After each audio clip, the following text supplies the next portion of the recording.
نحمده ونصلي على رسوله الكريم اما بعد فاعوذ بالله من الشيطان الرجيم بسم الله الرحمن الرحيم رب اشرح لي صدري ويسر لي امري واحلل عقدة من لساني يفقهوا قولي. الحديث السادس والعشرون عن ابي هريرة رضي الله عنه قال قال رسول الله صلى الله عليه وسلم كل سلامة من الناس عليه صدقة كل يوم تطلع فيه الشمس تعدل بين اثنين صدقة وتعين الرجل في دابته فتحمله عليها أو ترفع له عليها متاعه صدقة والكلمة الطيبة صدقة وبكل خطوة تمشيها إلى الصلاة صدقة وتميت الأذى عن الطريق صدقة. رواه البخاری ومسلم. ابو ہریرہ رضی اللہ عنہ سے روایت ہے کہ رسول اللہ صلی اللہ علیہ وسلم نے فرمایا انسان کے ہر جوڑ پر ہر عضو پر صدقہ واجب ہے، اور یہ حکم روزانہ کا ہے، یعنی ہر روز ہمارے جسموں پر صدقہ واجب ہو جاتا ہے، ہماری جانوں پہ صدقہ لازم ہو جاتا ہے. ہم عام طور پر صدقہ کب نکالتے ہیں؟ جب بیمار ہو جاتے ہیں، حالانکہ یہ صدقہ ہر روز کے لیے لازم ہے جب تک سورج طلوع ہوتا رہے. اب صدقہ ادا کیسے کیا جائے؟ فرمایا دو آدمیوں کے درمیان عدل کرنا بھی صدقہ ہے، یعنی انصاف کی بات کرنا، کسی کو جانور پر سوار ہونے میں مدد فراہم کرنا، یعنی کسی کو گاڑی میں بیٹھنے میں مشکل ہے تو اس کو اوپر چڑھا دینا، اس کا ہاتھ پکڑ لینا یا اس کا سامان پکڑ لینا، یا کسی بھی طرح اس کے لیے سہولت پیدا کرنا، یا اس پر کسی کا سامان لادنا بھی صدقہ ہے. اچھی بات بھی صدقہ ہے، اور وہ قدم جو نماز کے لیے مسجد کی طرف اٹھتا ہے وہ بھی صدقہ ہے، اور راستے سے تکلیف دہ چیز کا ہٹا دینا بھی صدقہ ہے. عام طور پر ہم یہ سمجھتے ہیں کہ شاید صرف مال خرچ کرنا ہی صدقہ ہے، جبکہ یہ سارے کام جسم سے تعلق رکھتے ہیں، کیونکہ جسم کا صدقہ دینا ہے نا، اپنے ہر عضو کا صدقہ دینا ہے، تو اس کے لیے کیا کرنا ہوگا؟ اپنے ہر عضو کو استعمال کرنا ہوگا، کام کرنا ہوگا، حرکت کرنی ہوگی، اپنے جسم سے، اپنی جان سے، اپنی صلاحیتوں سے فائدہ اٹھانا ہوگا اور دوسروں کو فائدہ پہنچانا ہوگا، تب یہ صدقہ ادا ہوگا. خود غرضی کی زندگی بسر کرنا، صرف اپنے لیے جینا، صرف اپنے من میں رہنا، صرف اپنا مطلب، اپنا الو سیدھا کرنا، صرف اپنے ہی کام کرنا اور کسی اور کی کچھ بھی مدد نہ کرنا، یہ درست نہیں. اس سے جسم کا صدقہ ادا نہیں ہوتا، کیونکہ اللہ تعالیٰ نے ہمیں جو بھی نعمت دی ان میں سے ہر نعمت کی پوچھ ہے، ہر نعمت کے بارے میں سوال کیا جائے گا. تو اسی طرح ہمارے جسم کے بارے میں بھی ہم سے سوال کیا جائے گا کہ اس جسم کو کس کام میں گھلایا. قیامت کے دن انسان کے قدم حشر کے میدان سے اٹھ نہ سکیں گے جب تک 5 باتوں کا جواب نہ دے، اور ان میں سے ایک یہ ہے وَأَنْ جِسْمِهِ فِي مَا أَبْلَاهُ، کہ اس نے اپنے جسم کو کس چیز میں گھلایا یا کھپایا، کہاں تھکایا، کس کام میں خرچ کیا. تو آپ سب دیکھیے کہ آپ کا جسم کس چیز میں تھکتا ہے. روز آپ سب تھکتے ہیں، لیکن کس چیز میں تھکتا ہے؟ کیا صرف اپنے ذاتی کام کر کے، یا پھر کوئی لوگوں کی خیر اور بھلائی کا کام کر کے بھی آپ تھکتے ہیں؟ تو ان میں سے چند ایک مثالیں اس حدیث میں بیان کی گئی ہیں، اور کچھ مثالیں دوسری احادیث سے ہمیں پتہ چلتی ہیں کہ جسم کا صدقہ کس طرح ادا کیا جا سکتا ہے. ایک اور حدیث میں آتا ہے نبی صلی اللہ علیہ وسلم نے فرمایا تم میں سے جو آدمی صبح کرتا ہے اس کے ہر جوڑ پر صدقہ لازم ہے. یعنی ہر روز صبح جب ہوتی، سورج جب نکلتا ہے تو ہمارے اوپر ایک قرض آ جاتا ہے جس کو ہمیں اس دن میں چکانا ہے. تو ہر مرتبہ سبحان اللہ کہنا صدقہ ہے. اب یہ زبان ہل رہی ہے اللہ کے ذکر میں، تو زبان سے آپ صدقہ دے رہے ہیں. کیسے؟ کیا کر کے؟ سبحان اللہ کہنا. ہر اچھی چیز دیکھ کے، ہر نعمت کو دیکھ کے سبحان اللہ پڑھنا. مثلاً آپ گھر سے نکلے ہیں، راستے میں کئی اچھی چیزیں دیکھ رہے ہیں، اپنے ہاتھوں کے اوپر نظر جاتی کہ شکر اللہ نے ہاتھ سلامت رکھے ہیں، تو مختلف نعمتیں دیکھ کر اللہ تعالیٰ کی تعریف بیان کرنا، سبحان اللہ، الحمدللہ کہنا. کیونکہ ہر مرتبہ الحمدللہ کہنا بھی صدقہ ہے. تو ہر نعمت کو یاد کر کے الحمدللہ کہیں، اور ہر مرتبہ لا الہ الا اللہ کہنا بھی صدقہ ہے. سوچئے دن میں ہم کتنی بار لا الہ الا اللہ کہتے ہیں. ہم سمجھتے ہیں شاید جب مسلمان ہوتا ہے کوئی تو اس وقت لا الہ الا اللہ پڑھنا ہوتا ہے اور اس کے لیے بس اتنا پڑھنا ہی کافی، جبکہ بعد میں بھی روزانہ انسان کو لا الہ الا اللہ پڑھنا چاہیے. خاص طور پر لا الہ الا اللہ وحدہ لا شریک لہ لہ الملک ولہ الحمد وہو علی کل شیء قدیر. جو شخص 100 دفعہ یہ کلمہ روز پڑھتا ہے وہ سب سے زیادہ نیک عمل کرتا ہے، سوائے اس کے کہ کوئی اور بھی ایسا ہی کرے یا اس سے زیادہ کرے. یعنی جو شخص یہ کلمہ لا الہ الا اللہ وحدہ لا شریک لہ ہر روز پڑھتا 100 دفعہ، تو گویا اس نے اللہ سبحانہ وتعالیٰ کی وحدانیت بیان کی، شرک کی نفی کی، اللہ سبحانہ وتعالیٰ کو خوش کیا اور بار بار اس کا اقرار کیا. ایسا شخص شیطان کے شر سے بھی محفوظ رہتا ہے. تو اس لیے کیا کرنا چاہیے؟ زبان سے بھی ذکر کرنا چاہیے. تو زبان کا ذکر بھی ہمارے لیے کیا شمار ہوگا؟ صدقہ. ایک اور حدیث سے یہ پتہ چلتا ہے کہ جو یہ صدقہ ادا نہیں کرتا وہ اپنے آپ کو آگ سے آزاد نہیں کرتا. یعنی جو جسم کا صدقہ نہیں دیتا وہ آگ سے آزاد نہیں کر سکتا، اپنے آپ کو آگ سے چھڑا نہیں سکتا. رسول اللہ صلی اللہ علیہ وسلم نے فرمایا بنی آدم کے ہر انسان کو 360 جوڑوں پر پیدا کیا گیا. ہمارے جسم کے کتنے جوڑ ہیں؟ 360. پس جو شخص اللہ اکبر، الحمدللہ، لا الہ الا اللہ، سبحان اللہ، استغفر اللہ کہے اور مسلمان کے راستے سے پتھر یا کانٹا یا ہڈی ہٹا دے یا نیکی کا حکم دے، برائی سے روکے، 360 جوڑوں کی گنتی کے برابر وہ یہ سب کام کرے، یعنی 360 دفعہ یہ سب چیزیں ملا کے بھی اگر ہو جائیں تو وہ اس دن یوں چلتا ہوگا کہ اس نے اپنے نفس کو جہنم کی آگ سے دور کر لیا، بچا لیا، آزاد کر لیا. یعنی آپ نے گویا اس دن کا اپنا قرضہ چکا دیا. پھر اگلے دن صبح کریں گے تو پھر کیا ہوگا؟ نیکسٹ ڈے جب آپ صبح کریں گے تو پھر کیا ہوگا؟ دوبارہ سے قرضہ آ جائے گا. اب اس دن پھر آپ نے تسبیحات پڑھنی، پھر آپ نے صدقہ کرنا ہے، پھر آپ نے اچھے اچھے کام کرنے ہیں تاکہ اس دن کا بھی حساب پاک ہو جائے. غفلت میں دن نہیں گزارنا، یا اللہ کا ذکر کرنا ہے یا بندوں کی خدمت کرنی ہے، بندوں سے تکلیف ہٹانا، تکلیف دور کرنا. اور ہمارا حال یہ ہے کہ کھا کر اپنی پلیٹ کی ہڈیاں بھی بن میں نہیں پھینکتے، کسی اور کے راستے سے تو کیا ہڈی ہٹائیں گے. یعنی ہم اتنے کام چور ہیں، سارا یا تو ماں پہ ڈال دیتے ہیں یا سروٹس پہ ڈال دیتے ہیں. یعنی اپنے حصے کی جو صفائی ہے یا اپنے حصے کا جو کام ہے اس کو کرنا بھی اپنی شان کے خلاف سمجھتے ہیں. تو پھر کس چیز سے آپ صدقہ ادا کر رہے ہیں، کس طرح اپنی ذمہ داری پوری کر رہے ہیں، ہم میں سے ہر ایک کو سوچنا چاہیے. پھر نماز، روزہ، حج اور اذکار یہ سب انسان کا صدقہ ہے. ابو الاسود الدؤلی کہتے ہیں کہ ہم ابو ذر رضی اللہ عنہ کے پاس تھے کہ انہوں نے کہا صبح ہوتی ہے تو تمہارے ایک ایک کے جوڑ پر صدقہ لازم ہو چکا ہوتا ہے اور ہر روز ایسے ہوتا ہے. چنانچہ اس کی ہر نماز، روزہ، حج، تسبیح، تکبیر، تحمید سب صدقہ. یعنی انسان اپنے آپ کو کسی نہ کسی کام میں لگائے رکھے، فالتو کی بیکار سوچوں میں غلطاں رہے، اس نے کیا کر دیا، اس کا مقابلہ کیسے کرنا ہے، یہ کیا ہو گیا، اس طرح کی پریشان کن سوچیں انسان کو سوائے نکما کرنے کے اور کچھ نہیں کرتی. اور زندگی کا تو ایک ایک دن جو ہیروں میں تولا جا سکتا ہے بلکہ اس سے بھی قیمتی ہے، وہ انسان کے ہاتھ سے چھوٹتا چلا جا رہا ہے، گزرتا چلا جا رہا ہے اور یوں ہی زندگی فوت ہوتی چلی جا رہی.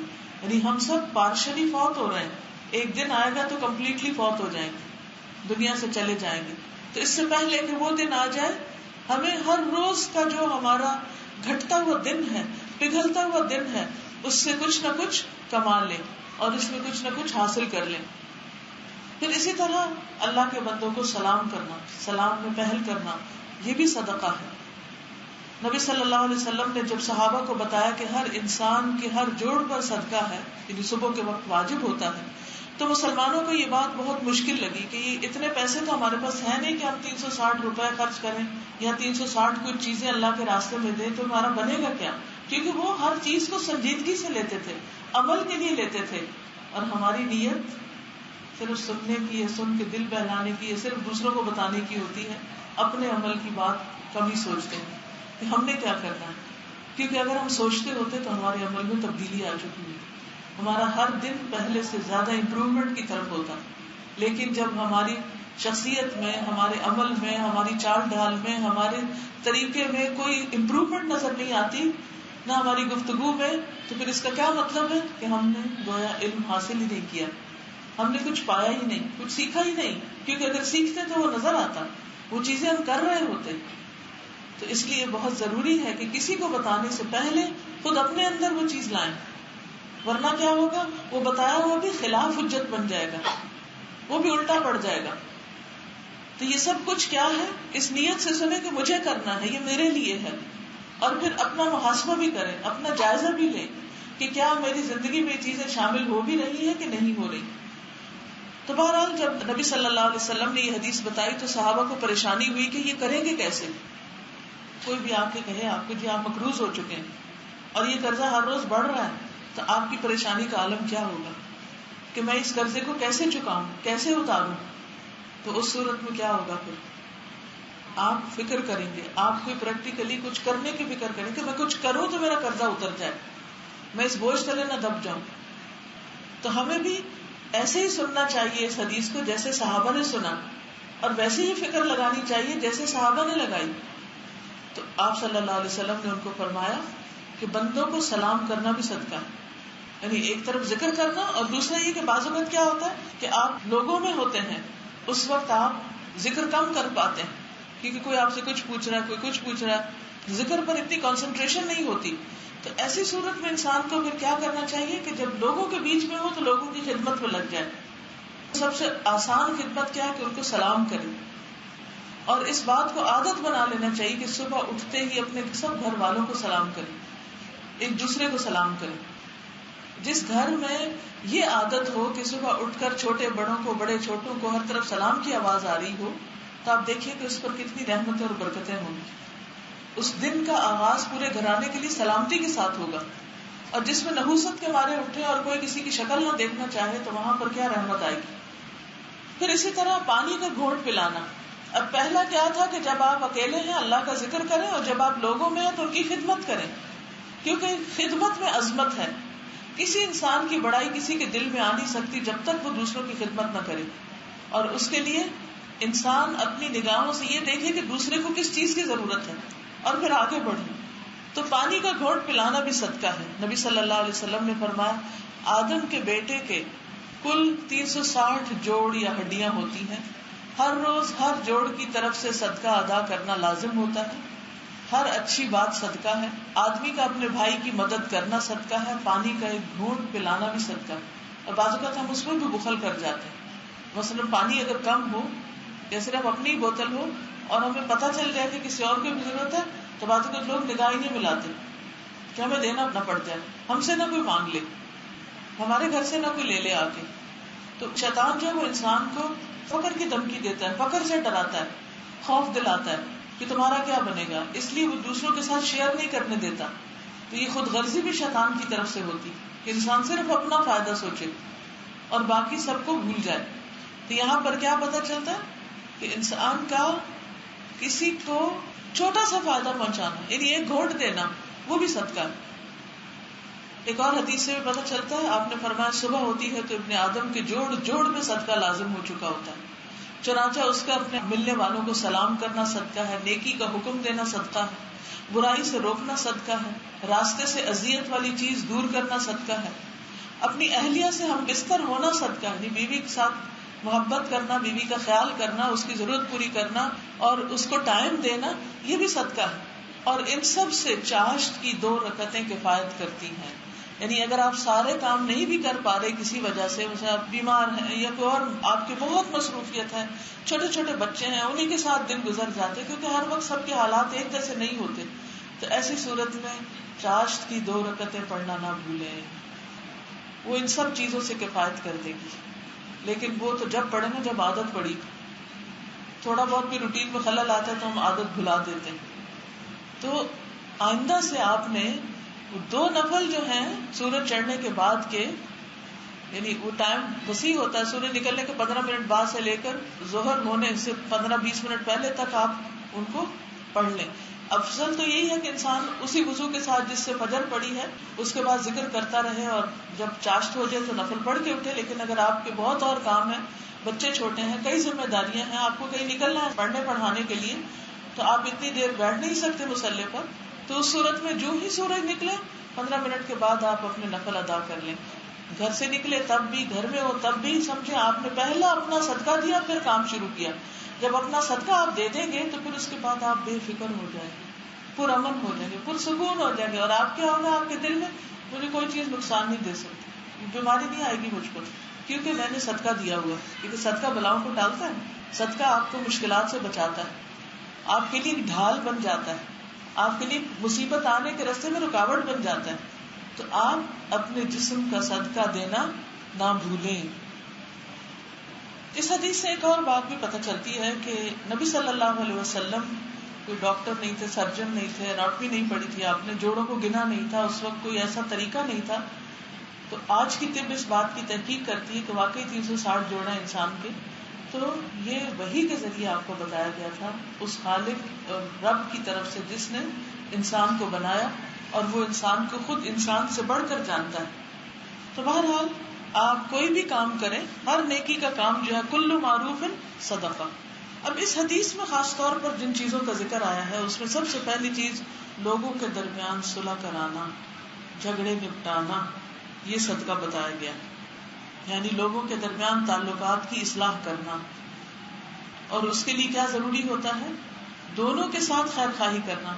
اصلاح کبھی نہیں ہو سکتی جب آپ صرف ایک گروپ بن جاتے ہیں، ایک پارٹی بن جاتے ہیں اور صرف ایک طرف کی بات سنتے ہیں، یہ صرف ایک طرف سے ہمدردی رکھتے ہیں. کیونکہ جو شخص خود انصاف نہیں کر رہا اپنے اندر، وہ دوسروں کے ساتھ کیا کرے گا؟ اور جب تک انصاف نہیں کرے گا تو صلح کیسے ہو سکتی؟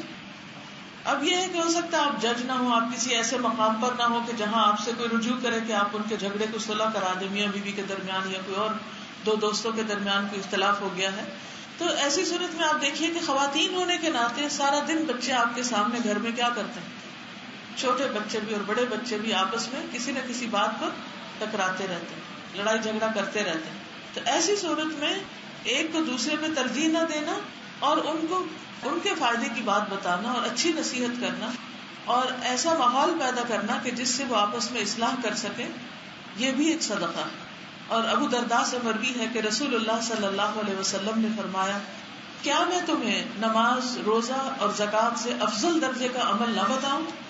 صحابہ نے عرض کیا کیوں نہیں؟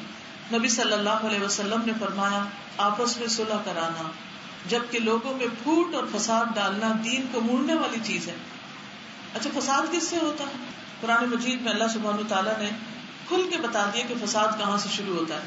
سورۃ بنی اسرائیل میں اللہ تعالیٰ فرماتے ہیں، قل لعبادی یقولوا التی ہی احسن ان الشیطان ینزغ بینکم. قل لعبادی، کہہ دیجئے میرے بندوں سے، یقولوا کہ وہ کہا کریں، التی ہی احسن، وہ بات جو زیادہ اچھی ہو، زیادہ خوبصورت ہو، زیادہ بھلی ہو، زیادہ بہترین ہو. کیوں؟ کیونکہ انسان جب اچھی بات نہیں کرتا تو پھر کیا ہوتا ہے؟ فساد ہوتا ہے. آپ جتنے بھی جھگڑے ہیں ان سب کی تہہ میں جائیے.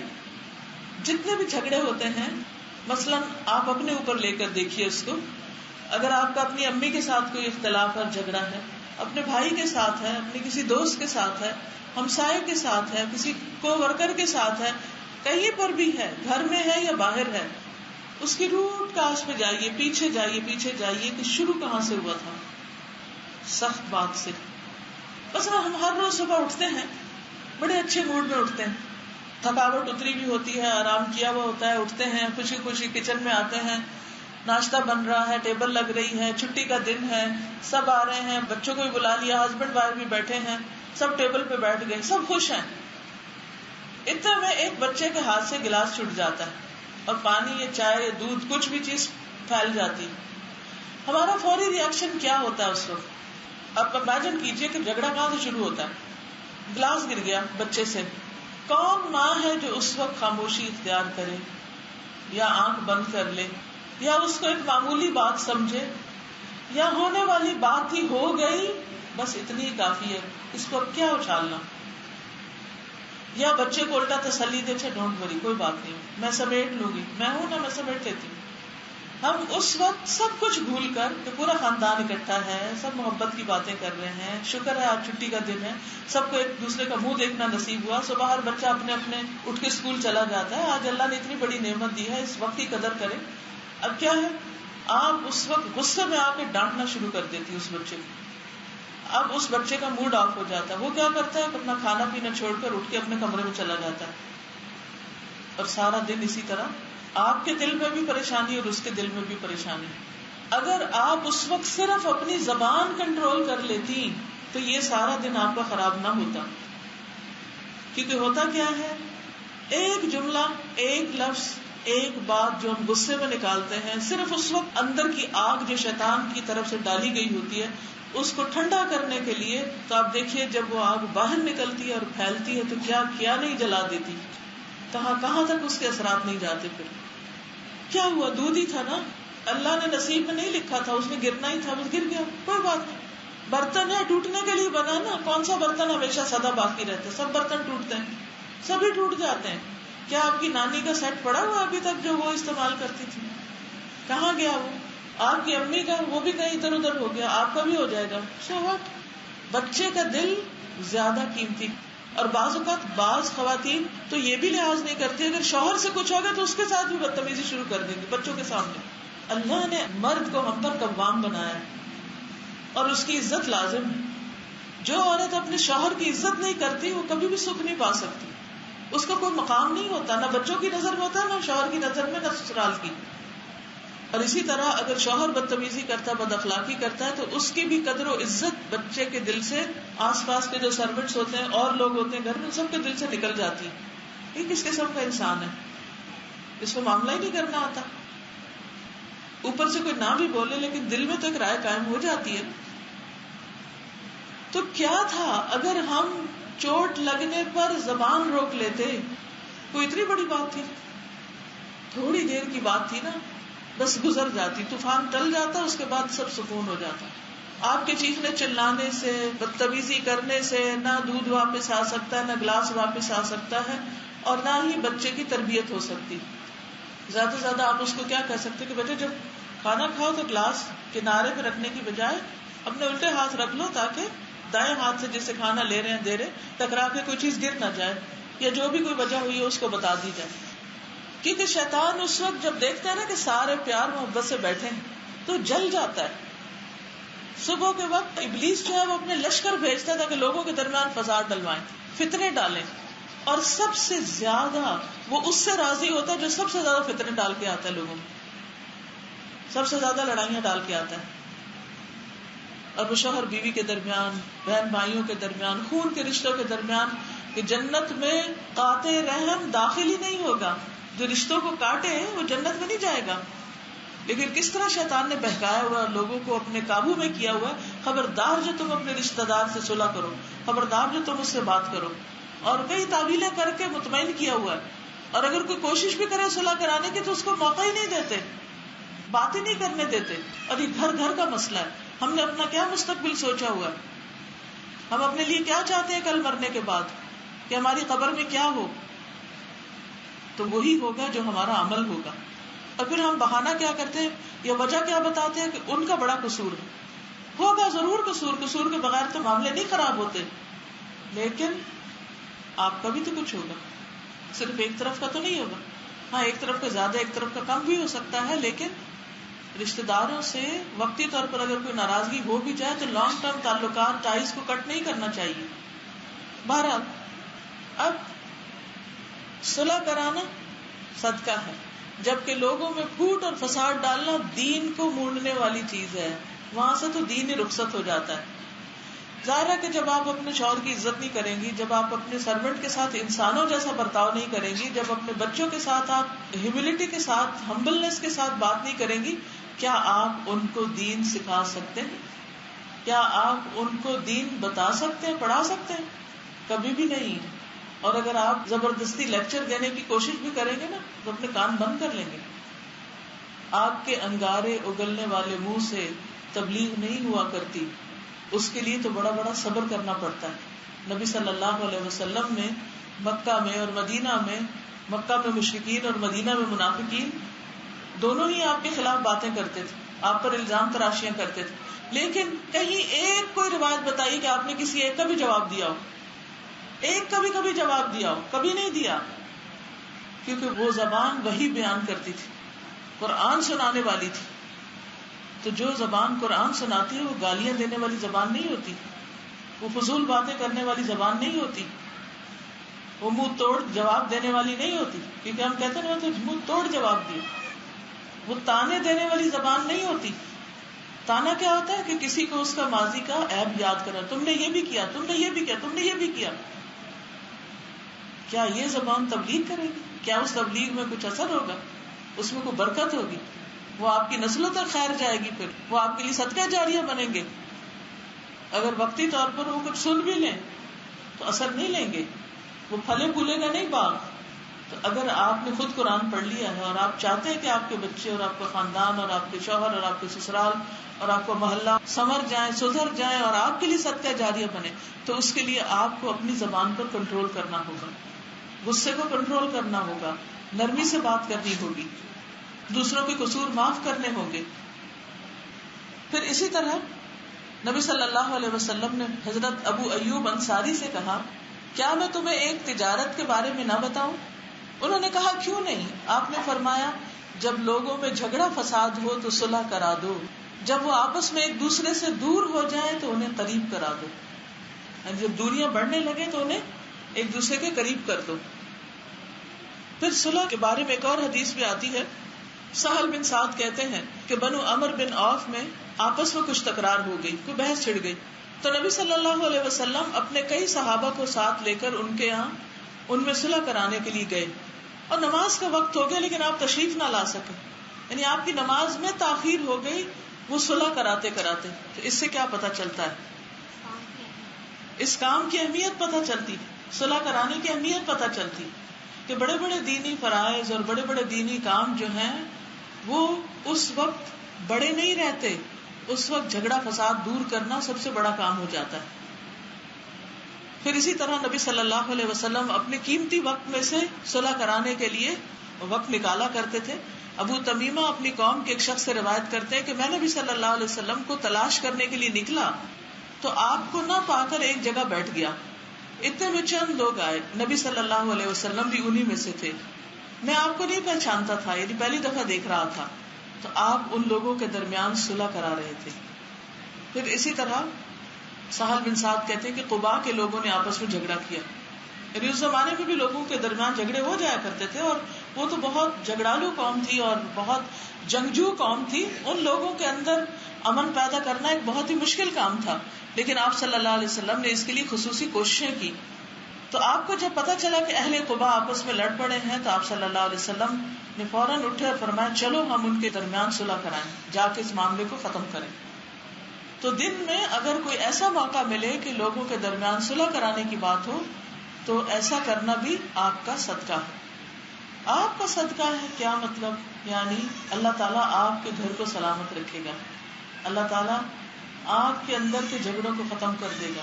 یعنی جب آپ کسی کے ساتھ اچھا معاملہ کرتے ہیں تو اللہ تعالیٰ آپ کی حفاظت کرتا ہے.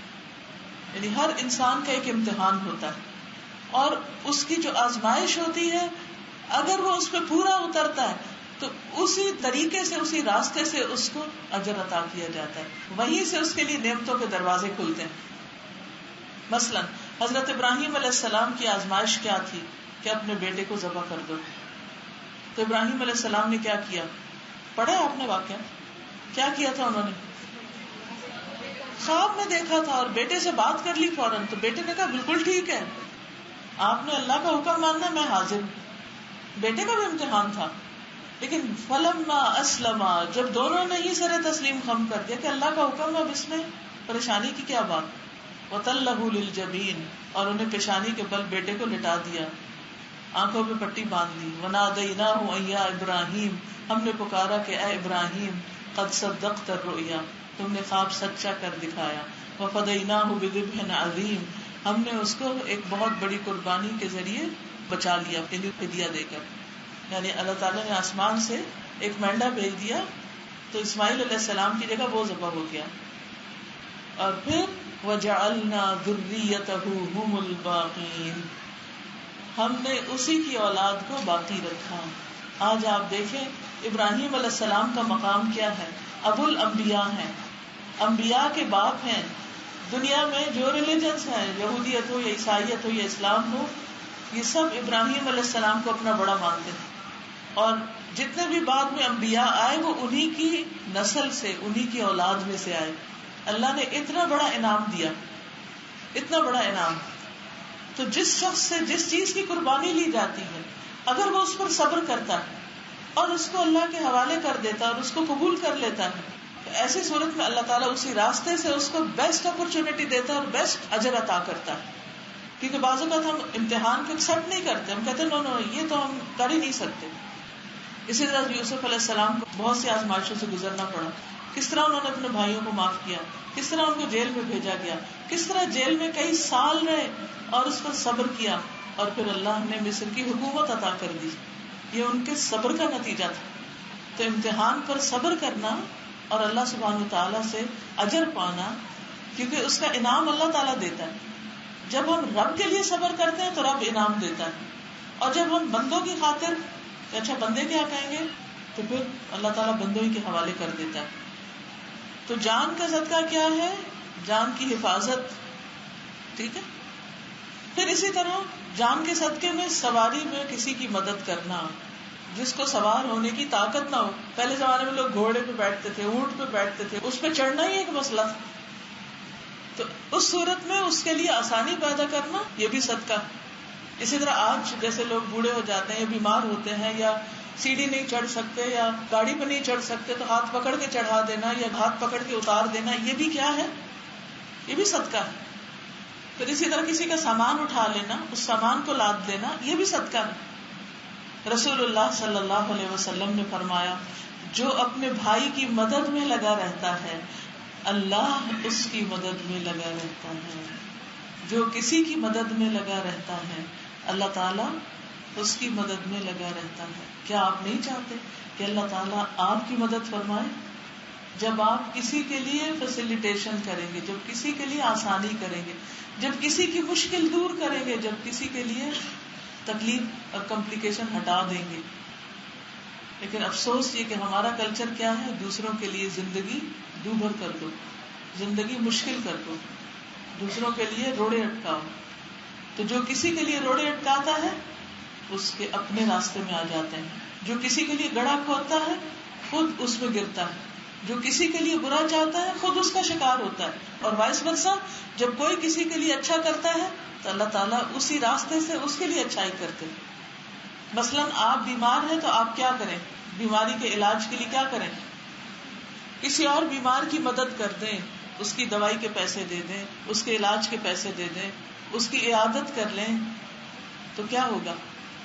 آپ کے لیے اللہ تعالیٰ آسانی فرمائے. مثلاً بعض اوقات ایسا ہوتا ہے نا کہ جیسے آپ ہاسپٹل میں جاتے ہیں تو وہاں آپ کو ایسے مریض نظر آ جاتے ہیں کہ جو اپنے علاج کے پیسے ادا نہیں کر سکتے، اور آپ کے پاس پیسے ہوتے ہیں. تو اس وقت کیا کرنا چاہیے؟ صرف اپنے مریض کو نہیں دیکھنا چاہیے، دوسرے مریضوں کو بھی دیکھ لینا چاہیے. تو اللہ تعالیٰ اس صدقے کی برکت سے آپ کی بیماری دور کر دے گا، ہلکی کر دے گا.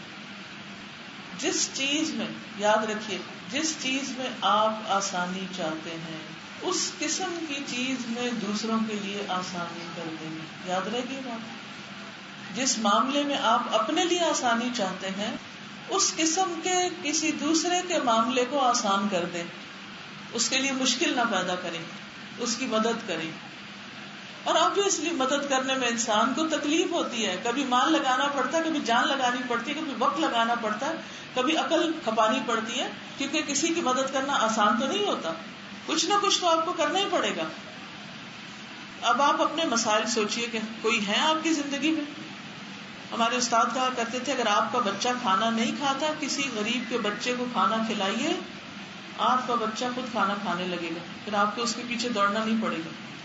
لیکن ہمیں کوئی اور کسی کا بچہ کہاں سے یاد ہو، ہمیں تو اپنا ہی نظر آتا ہے، تو ہم اسی کو کھلانے کے پیچھے بھاگتے ہیں. آپ چاہتے ہیں آپ کی بیٹی کی ڈلیوری آسان ہو جائے، آپ کسی غریب کی بیٹی کے لیے کچھ کھانے پینے، کچھ علاج معالجے کا بندوبست کر دیں.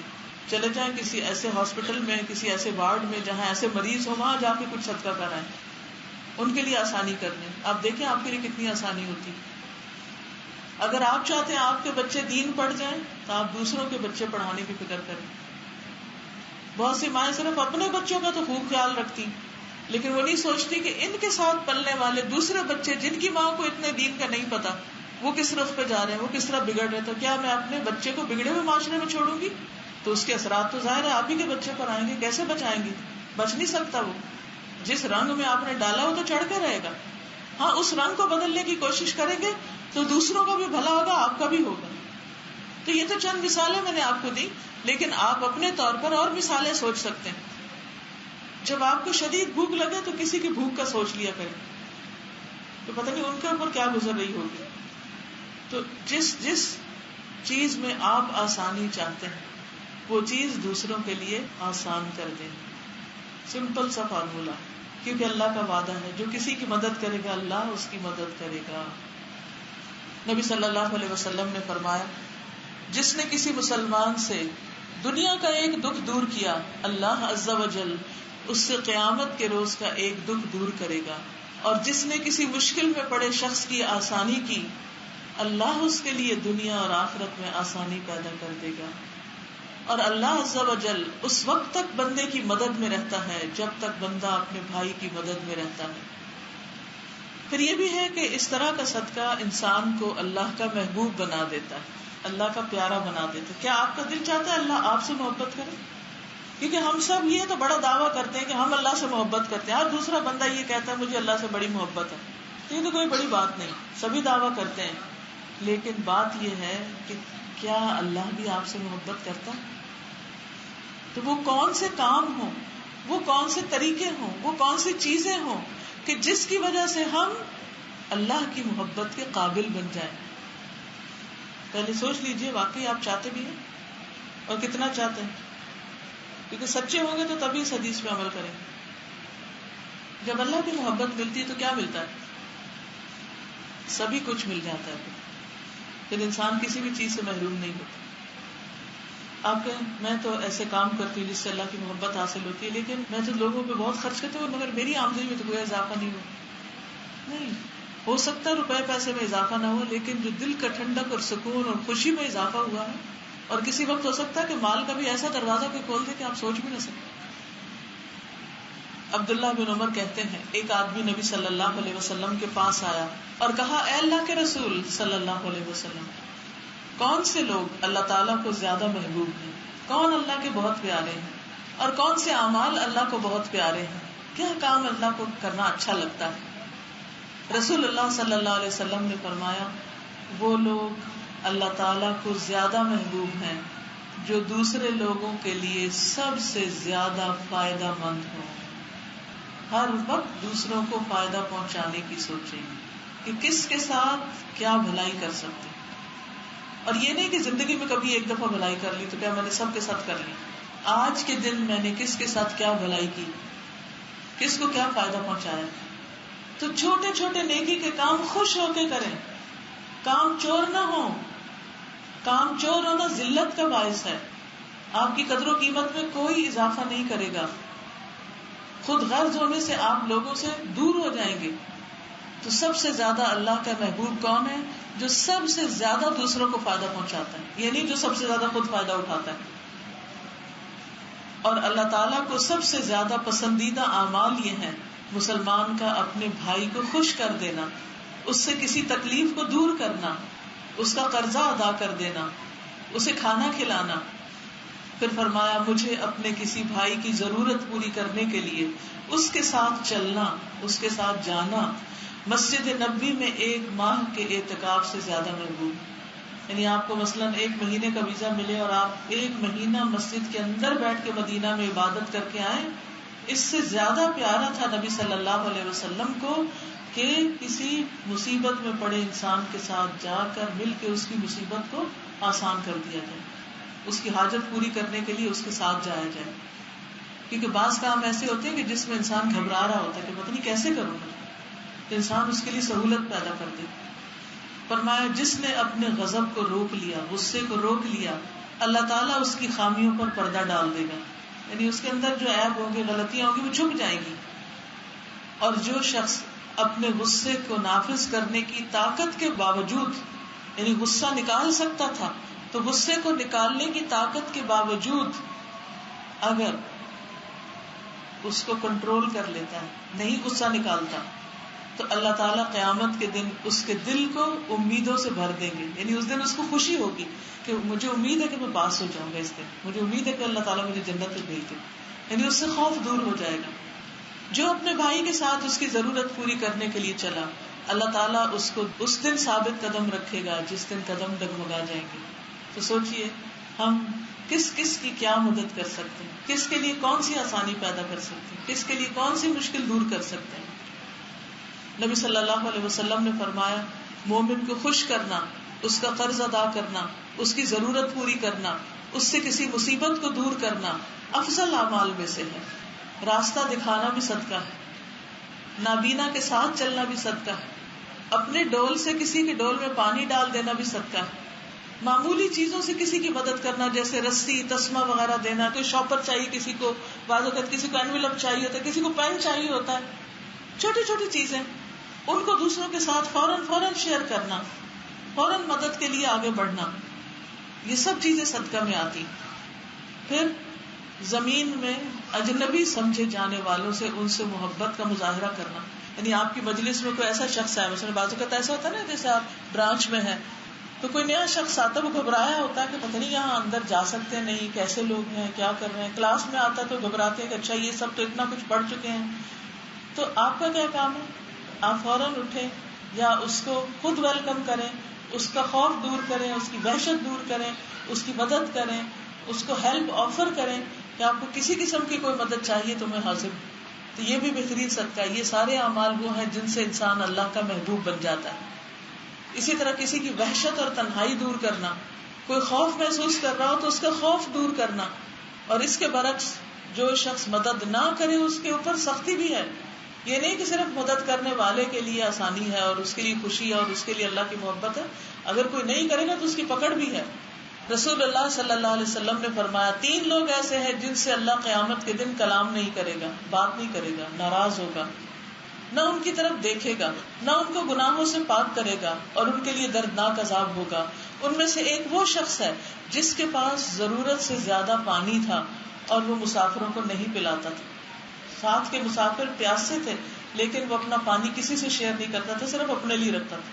اب کبھی آپ ٹرین میں جا رہے ہو یا بس پہ جا رہے ہو تو بعض اوقات ایسا ہوتا ہے کہ چھوٹا بچہ ہلکان ہوتا ہے، رو رہا ہوتا ہے، اسے پیاس لگی ہوتی ہے، ماں کے پاس پانی نہیں، آپ کے پاس ہے، آپ خود آفر کر دیں.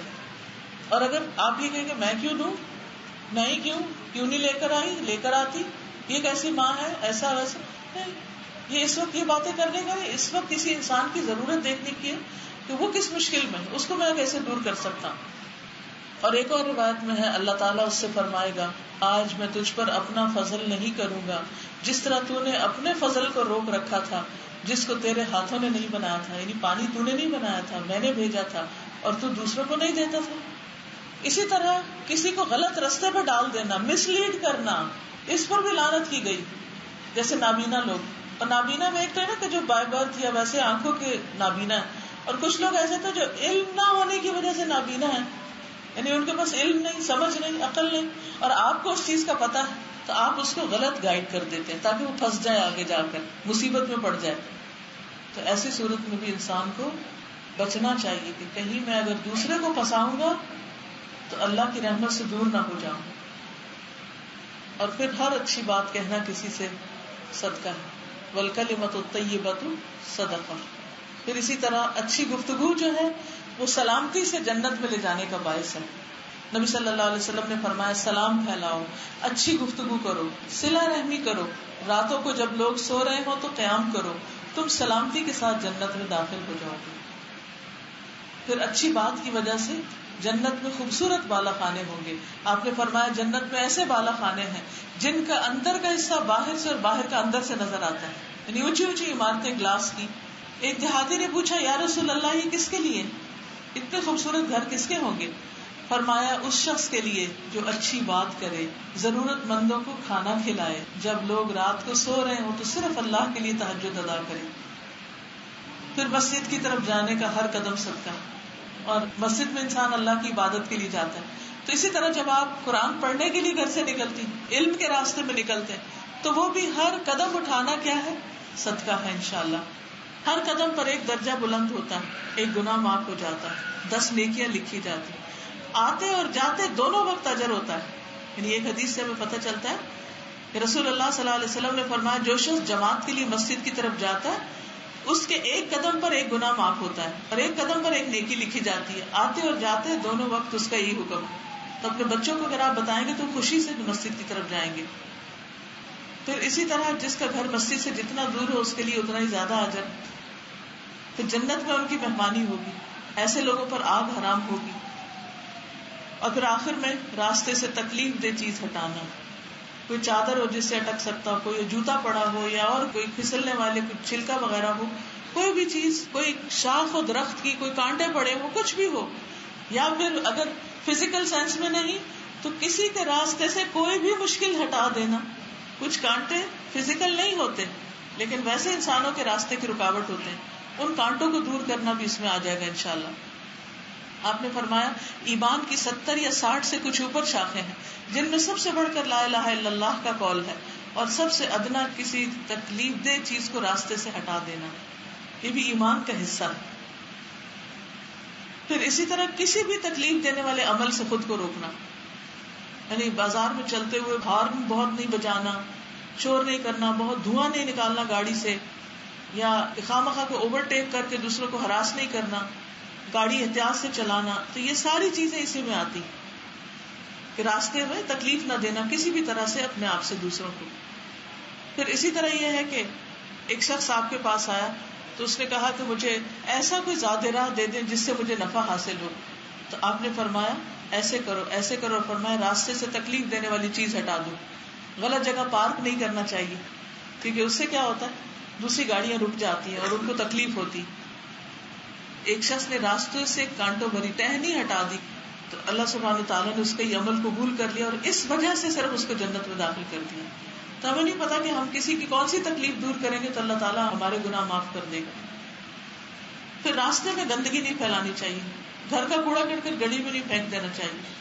راستے میں گاڑی میں جاتے ہوئے کیلا کھا کے باہر چھلکا نہیں پھینک دینا چاہیے، کاغذ نہیں پھینکنے چاہیے، کوئی بھی گندگی باہر گلیوں بازاروں میں نہیں پھینکنی چاہیے. رسول اللہ صلی اللہ علیہ وسلم نے فرمایا جس نے مسلمانوں کو ان کے راستے میں تکلیف پہنچائی اس پر لعنت واجب ہو گئی. یعنی راستوں میں گندگی پھیلانا لعنت واجب کرنے والی چیز ہے. رسول اللہ صلی اللہ علیہ وسلم نے فرمایا 2 لعنت کرنے والے کاموں سے بچو. صحابہ نے پوچھا وہ کون سے کام ہیں؟ آپ نے فرمایا کسی گزرگاہ میں یا سایہ دار درخت کے نیچے قضاء حاجت کرنا. پھر اسی طرح آپ صلی اللہ علیہ وسلم نے مانوی فساد کو بھی دور کرنے کا اجر بتایا. آپ نے فرمایا اجنبیوں کے لیے بشارت ہے، خوشخبری ہے. کسی نے پوچھا وہ کون ہے؟ آپ نے فرمایا جو لوگوں کے فساد پھیلانے کے زمانے میں اصلاح کا کام کرے. جب اور لوگ فساد پھیلا رہے ہوں تو وہ لوگوں کے ذہن کو، سوچ کو، طریقوں کو درست کرے. تو اوورآل مجموعی طور پر خلاصہ کرنے سے پہلے اس حدیث کو ایک دفعہ عربی میں سناؤں گی، آپ غور سے سنیے، خود توجہ کیجیے اور پھر اس کے بعد خلاصہ کیجیے. فرض الإصلاح بين الناس والعدل بينهم وإعانتهم كل سلام. اس حدیث سے کیا سیکھا؟ اچھا بائی دا وے یہ کتاب ایک ورک بک کے طور پہ چھاپی گئی جس میں نوٹس لکھنے کی جگہ بھی ہے، آپ اپنے بچوں کو بھی پڑھنے میں لگا سکتے ہیں. یہ حدیثیں جو پڑھائی جا چکی ہیں اس سے پہلے وہ انٹرنیٹ پہ alhuda.pk.com پر اویلیبل ہیں اور اس کے آڈیوز. اور اس کے علاوہ یہ ہے کہ آپ کے جو اینڈرائڈ فون یا اسمارٹ فون کوئی بھی ہو اس میں اگر ایک application who Quran for all تو اس اپلیکیشن میں قرآن مجید کی ریسیٹیشنز، تجوید، تحفیظ، پھر اس طرح تفسیر، پھر حدیث میں 40 نبوی اور اس میں یہ حدیثوں کی تفصیل آپ کو ملے گی. یعنی اگر آج کی حدیث کی بھی آپ تفسیر سننا چاہیں تو آپ کو یہ حدیث کی تفسیر وہاں مل جائے گی کیونکہ میں اس سے پہلے بھی یہ کروا چکی ہوں. اب اس کو بھی ڈال دیا جائے تو فون کے اوپر بھی آپ سن سکتے ہیں اور میموری کارڈز بھی ملتے ہیں ان پہ بھی سن سکتے ہیں اور ڈاؤن لوڈ بھی کر سکتے ہیں انٹرنیٹ سے اپنے کمپیوٹر پہ، اس پہ بھی سن سکتے ہیں. تو ایک ایک حدیث کر کے ہفتے میں اگر ایک حدیث پڑھیں گے تو 40 ہفتے نہیں 1 سال میں آپ کی پوری کتاب کی تفصیل سن لیں گے اور اس سے عمل میں بہت زیادہ انشاءاللہ تبدیلی آ گئی کیونکہ حدیث جو ہے نا عملی زندگی گزارنے کا طریقہ بتاتی ہے. قرآن مجید سے تو ہمیں یہ پتہ چلتا ہے نا کہ کیا کیا کرنا ہے، کیسے کرنا ہے، وہ ہمیں حدیث سے پتہ چلتا ہے. کتاب آپ نے لے لی، اب یہ نہیں کہ بند کر کے گھر میں رکھ دیں، بلکہ اس کو سننا شروع کریں، چاہے تھوڑا تھوڑا ہی کیوں نہ، ہفتے میں ایک دن ہی کیوں نہ ہو. چلیے بتائیے سب سے پہلی بات کیا آتی ہے اس حدیث میں؟ اوکے، یعنی انسان کے اوپر ہر روز صبح جب سورج طلوع ہوتا ہے تو ہر عضو کا صدقہ دینا ہوتا ہے، ہر روز دینا ہوتا ہے. اب ہر روز پیسے تو نہیں ہوتے، تو پھر کیا کرنا چاہیے؟ نمبر 1 اللہ کا ذکر کرنا چاہیے، نمبر 2 بندوں کی خدمت کرنی چاہیے، دوسروں کو فائدہ پہنچانا چاہیے، چاہے گھر میں ہو چاہے باہر ہو. ہر وقت یہ ذہن بنا لے میں دوسروں کے فائدے کی بن جاؤں. ہمارا کیا ذہن ہوتا ہے؟ میں کس سے کیا فائدہ اٹھاؤں، اس سے کیا ملے مجھے، اس سے کیا بٹوروں، اس سے کیا لوں. تو ایسے لوگ اپنے آپ کو بڑے اسمارٹ سمجھتے ہیں جو ہر ایک سے صرف بٹورنا جانتے ہیں. تو مومن جو ہوتا ہے وہ لینے والا نہیں دینے والا ہوتا ہے، وہ ہر وقت دینے کی فکر کرتا ہے، اور جو دیتا ہے وہ محروم نہیں رہتا، اللہ تعالیٰ اس کو دیتا ہے پھر. ٹھیک ہے. اب آپ طرح ایک ایکٹیویٹی کیجیے، اپنے ہاتھوں کو دیکھیے، انگلیوں کو، جوڑوں کو، کہیے اس پر بھی صدقہ، اس پر بھی، اس پر بھی، اس پر بھی، اس پہ بھی. اپنے ہاتھ پاؤں دیکھ کے کیا سوچیں؟ ان پہ صدقہ ہے. چلے شروع کرتے، پھر سبحان اللہ، ہر انگلی میں سبحان اللہ، ایک جوڑ پہ ہاتھ رکھ دیا، سبحان اللہ سبحان اللہ سبحان اللہ، صدقہ ہوتا گیا ہوتا گیا. اب باقی جوڑ تو سارے ہمارے ہاتھوں میں نہیں ہیں، تو پھر ان کے لیے انسان اور کام کرے. اور 2 نفل چاشت کے بس پکے باندھ لینے ہیں. ٹریول کریں، گھر میں ہو کہیں ہو، بس مشکل پتہ ہے کیا، ہم جو صبح سو جاتے ہیں نا تو پھر ہماری عبادتیں رہ جاتی ہیں. تو چلے جس وقت بھی آپ اٹھتے ہیں فجر نماز پڑھنے کے بعد یہ نماز پڑھنا نہ بھولیں. یعنی ٹائم اس کا کافی زیادہ ہے، جس وقت بھی پڑھ لیں، ظہر سے پہلے پہلے، لیکن یہ 2 نفل پڑھ لیں. اور کیا صدقہ اس حدیث کی روح سے بتائیے؟ 2 لوگوں کے درمیان صلح کرانا صدقہ ہے، عدل و انصاف کی بات کرنا صدقہ ہے. اپنے گھر والوں سے ناراض ہیں، اگر شوہر سے ناراض ہیں، بچوں سے یا بہن بھائیوں سے، تو کیا کریں؟ صلح کر لیں. خود نہیں ہمت ہوتی تو کسی سے کہہ کے کروا لیں. اور کیا ہے تیسری چیز؟